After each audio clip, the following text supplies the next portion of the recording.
I am a guard in a hidden prison located in the Arctic. Something is horrifying about the inmates.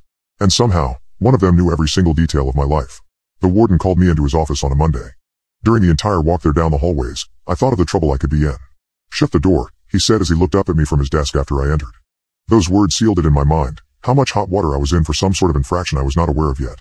Bureaucratic micromanaging and constant procedural changes were nothing new to me.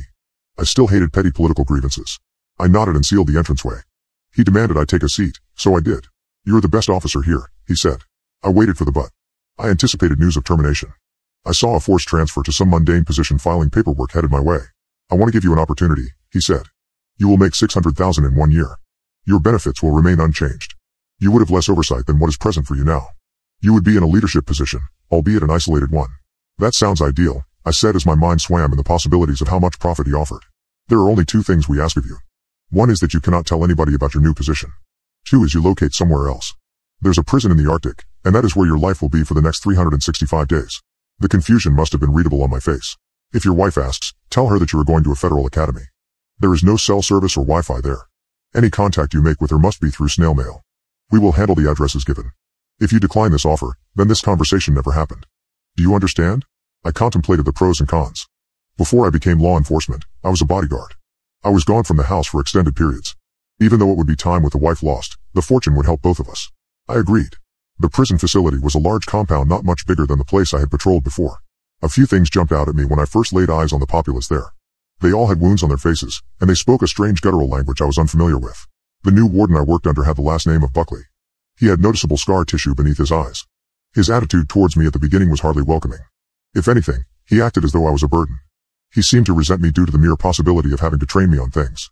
One evening, Buckley ordered me to do a cell extraction. Christopher Aluko was the name of the inmate we had to deal with. On the walk there, I asked my boss what Aluko had done to end up here. "I'm not allowed to tell you what these scumbags have accomplished to wind up here," Buckley said. "He started his career in crime by cannibalizing his sister, though. Tonight, our only goal is to get him moved to the hole. He's proven himself to be way too dangerous to share a space with anyone." The doors of each cell were closer to that of an insane asylum than a prison. They were complete barriers that you could not see through. It was me and 3 other guards who were about to deal with this high-profile detainee. The supervisor was present, doing the thing the bosses generally do. That is to say, he remained on standby and did not get his hands dirty.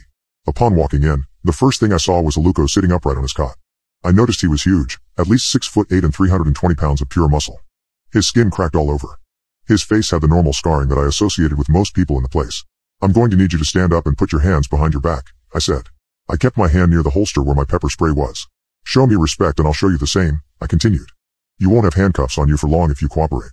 "You are not better than me," Aluko said. His voice had a baritone quality, which I expected from a man of his size. What I did not was how weird it sounded. It was as though 4 or 5 people were chanting the words in unison. "All right," I said. "Let's get you moved to where you need to go. The faster we do this, the better off we'll be.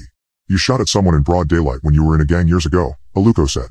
"It took 10 years for the paranoia to go away. The fear of the cops coming to arrest you for a potential murder before you became a low-grade one yourself.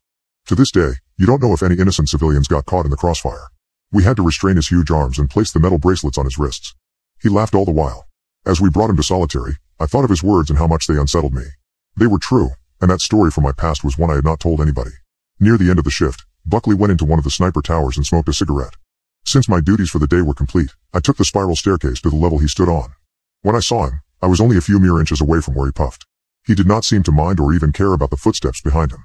He focused on the distant and lowering winter sun. "I need to know what kind of prison this is," I said as I felt blood rush to my head. "Why does everyone have open sores all over their body and face? Either that or they're always high on something. That would explain why they're always speaking gibberish. Also, how in the hell do they know things that I haven't even told the closest people in my life? Better to do the job assigned. Don't worry about things above your pay grade." Buckley pulled out another pack of cigarettes and lit one. "I hope we're not exposed to dangers we weren't warned about. I'll have to find a way to get the word out. If you break your non-disclosure agreement, it would be far worse than a termination. Your wife back home, the one with the dark curly hair and the nice curves? I'd hate to see the impact of your decisions on her." That was when I grabbed him by the lapels and shoved him to the ground. I considered throwing elbows. The idea of making him taste his blood was satisfying. I did not want to be incarcerated in this den of misery though, of all places. Buckley started laughing. What he did next took me by complete surprise. He patted me on the back with his free hand instead of trying to defend himself or resist. "You've proven your point," he said as he pushed on my chest. "Now get off of me. I don't want to give the signal to one of my buddies in the next tower. He has a modded Remington 700 pointed at you." I released him. After he stood and brushed some frost off, He made eye contact with me. I respect you for your bravery. Most people wouldn't be willing to do that to me, especially someone beneath me in rank. Tell you what, I'll shed a little bit of light on what kind of place this is for you. And if I ever find out you told anyone, you'll wish you would have died at birth. I felt the adrenaline start to wear off. As my energy lowered, I nodded, thereby giving tacit agreement to his new offer. I looked to my left and saw the sniper he was referring to. It occurred to me that if he wanted to take action against me, he could have had me executed right then and there. Buckley waved at me to follow him as we made our way down the steps. He escorted me through the yard. Ice encased the weight sets and pull-up bars. We followed the chain-link fence to another facility that had coded key access. After we put in the correct digits, he swung the door open. We made our way down a hallway that did not seem modern. There were lit torches on the walls. The flooring was pallid cobblestone. He brought me into another room which was the size of an auditorium. A man stood up. He wore all black clothing with a white collar, and it took me a while to recognize him as a priest. I saw rows of long tables, ones fit for a king in an ancient era. Crucifixes, rosaries, chalices of water, and stacks of dusty books lined every corner. I skimmed some of the titles and saw that a few were in a different language. Father Lamora, Buckley said as he stared at the man of the cloth. What are you doing down here? The priest pointed to his left. When I shifted my eyes in that direction, I did not immediately notice the presence of a fourth person in the room. This one was one of the inmates tied down on a slab. As soon as we focused our collective attention on him, the man came to life. He started struggling against his restraints. A red-tinged substance poured from his mouth like foam from a rabid dog. I have almost driven the evil entity out, the priest said. Buckley turned to me. What is going on here? I asked. I had the irresistible urge to run screaming in the other direction. I knew I could not take my chances out in the harshest cold, but a part of me was willing to at least try. Buckley took a deep drag from his cigarette, blowing out a cloud of smoke before he started to speak. This ain't an ordinary prison. Hell, this ain't a prison for humans. You've noticed the wounds, the strange speech, the impossible knowledge of personal secrets. We're not here to guard murderers or thieves. We're here to contain something far more ancient, far more evil. Don't be cryptic, Buckley. What are you talking about? I demanded, my voice raising with every word. Buckley pointed a finger at the writhing inmate on the slab. The man's eyes were rolled back in his head, only the white showing. The scarred skin on his face seemed to pulse and shift as if something beneath was trying to break out. This is a prison for demons, he said. My blood ran cold. You're joking, I whispered, but the dreadful seriousness on his face confirmed my worst fears. He nodded slowly, and Father Lamora is our exorcist. Our job is to contain them. His job is to try and save the human host. But it's been years since he's had a success. Father Lamora's chant was escalating in volume, in intensity. The room vibrated with his words.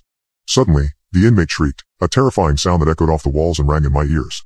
His body convulsed violently, straining against his restraints. And then, silence. Slowly, the man's eyes slid back to their normal position. The convulsion stopped, and he slumped against the slab, gasping for breath. The priest released a heavy sigh, wiping his sweat-beaded forehead with the back of his hand. The ordeal appeared to be over, for now. How did they get here, these demons? I found myself asking, my mind racing to comprehend the reality of my situation. That's a story for another day, Buckley answered, his gaze firmly on the still gasping inmate. Buckley walked out of my vision. I was so caught up with staring at the prisoner that I didn't realize the sudden click behind me. My hands were brought together, and I heard the voice of Buckley reappear. And that's why you're here. Because you're under arrest. It all happened so fast that I didn't even resist. He threw out the other treated prisoner, and put me in his place, on the slab. Suddenly, when Buckley was walking away from me, his eyes were cold and unyielding. Oh, and one more thing. Aluko, the inmate you moved today. He's not just an inmate. He's the oldest and most powerful among them all. And now, he knows you. The thought of the demon's grotesque face, his unsettling, inhuman voice, the knowledge of my darkest secret. It all made sense now. I always wondered what brought me to shoot a man in broad daylight.